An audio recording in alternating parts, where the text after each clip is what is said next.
So now I'm going to show you some of the basics to get you up and running. So first things first, I'm going to show you how to hold your needles. So really there's no wrong or right way to hold your needles, it just depends on what's comfortable for you. Some people hold them like this, some people hold them like this. There are 1 or 2 rules just to make it easier. Make sure you don't hold them up too high and make sure you don't hold them down too low. It needs to be that sweet spot in the middle. The next thing we're going to do is I'm going to show you how to do a slip knot. So it's pretty easy. Cross your wool over itself. You take your right hand and you pull a loop through. And then pull it and then attach it on to your left needle and pull it. Just making sure it's not too tight. And there you go. There's your slip knot.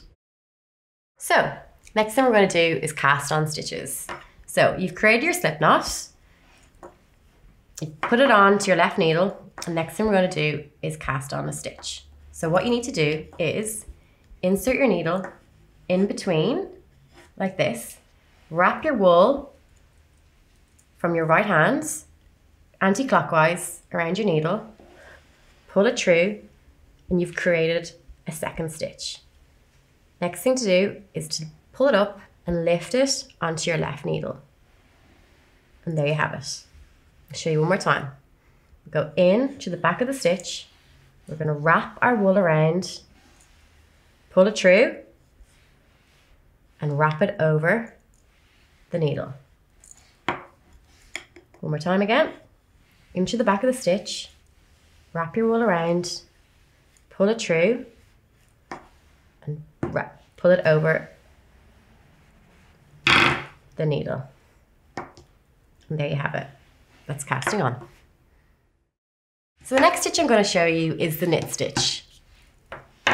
So, doing the knit stitch, what you need to do is you put your needle through in between the stitch on your left hand side. You wrap your wool around anti-clockwise, pull it through, so you're creating a new stitch on the right hand side. Then what you need to do is the stitch that's on the left hand needle, you just pull it off. And we'll do that again. In through, wrap your wool around, pull it out, and cast it off. So when I learned to knit when I was 9, my teacher at the time taught me this little rhyme and went like this. So I still actually think like this when I'm knitting. So it was in through the bunny hole, round the oak tree, out through the bunny hole, and off goes me. So if that helps, go for it. Okay, so next stitch I'm going to show you is the purl stitch. So what we need to do for that is, it's like the opposite to the knit stitch. So what we're doing is instead of going into the back of our stitch, we're going to go into the front of it. And what we do is the same method. We wrap our wool around, we pull it through, and we're creating a stitch on our right needle, and then we pull our other stitch off. So it's basically transferring the stitch from here to here. Show that one more time. So we go into the front of the stitch, wrap our wool around, pull it through to create a new stitch on our right hand needle, and then pull the stitch off our left hand needle. So one more time, in through the front, wrap your wool around, pull it through, and pull your other stitch off. And there you have it. There's your purl stitch. So the next thing I'm going to do is show you how to use circular needles to knit flat. So the benefit of using circular needles to knit flat really is because you can hold a lot more stitches along this little wire here. And it's also quite comfortable to knit, especially if you're sitting on the couch, you know, watching Netflix and have a glass of wine as you do it.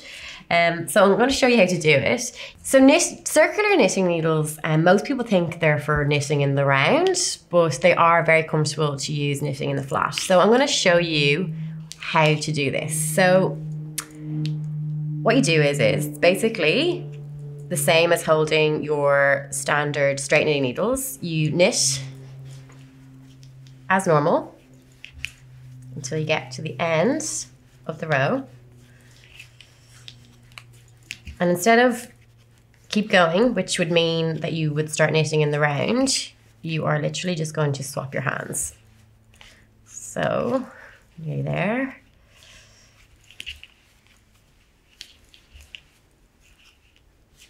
So once you get to the end, what you're basically going to do is your knitting is now in your right hand, and you're going to swap it back into your left hand, take your needle, and just start again. And that's basically knitting on circular needles, flat. Now I'm going to show you how to cast off. So what we're going to do is we're going to knit into the first stitch, and then we're going to knit into the second stitch. And once we have 2 stitches on our right hand needle, we're going to take the first one and we're going to pull it over the second one like that. I'll show you again. So we go knit as normal, wrap your wool around, give your 2 stitches, and you're going to pull it through. Once more. Knit as normal, 2 stitches on the right hand needle, pull the first one over the second one, and there you have it. Just going to keep going till the end.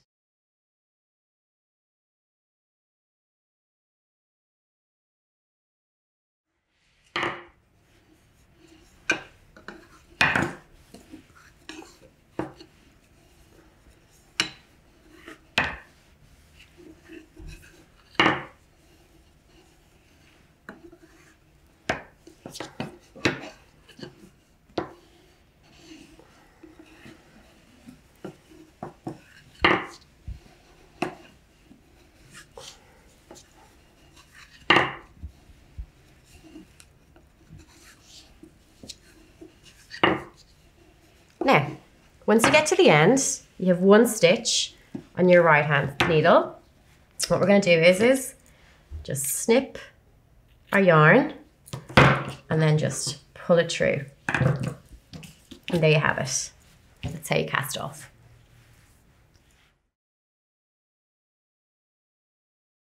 So the next thing I'm going to show you is how to change colour.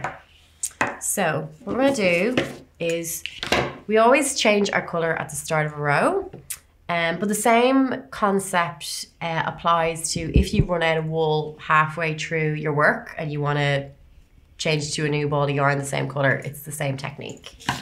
So what we're going to do is we're going to cut our yarn, put that to the side, and get our new yarn.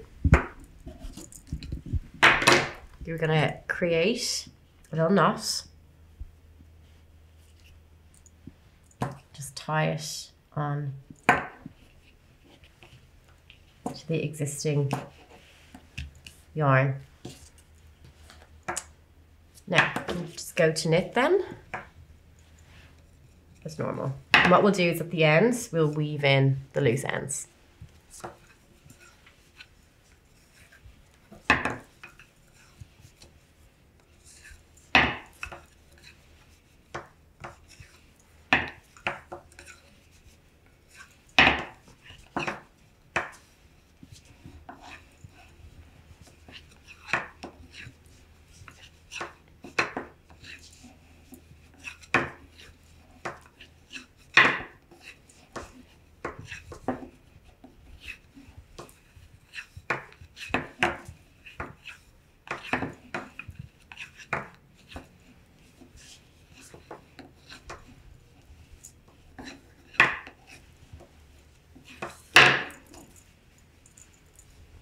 And there you have it. That's how to change colour. Here I'm going to show you how to reattach your wool yarn once your existing wool yarn runs out. So I'm going to create a little knot, slip it on,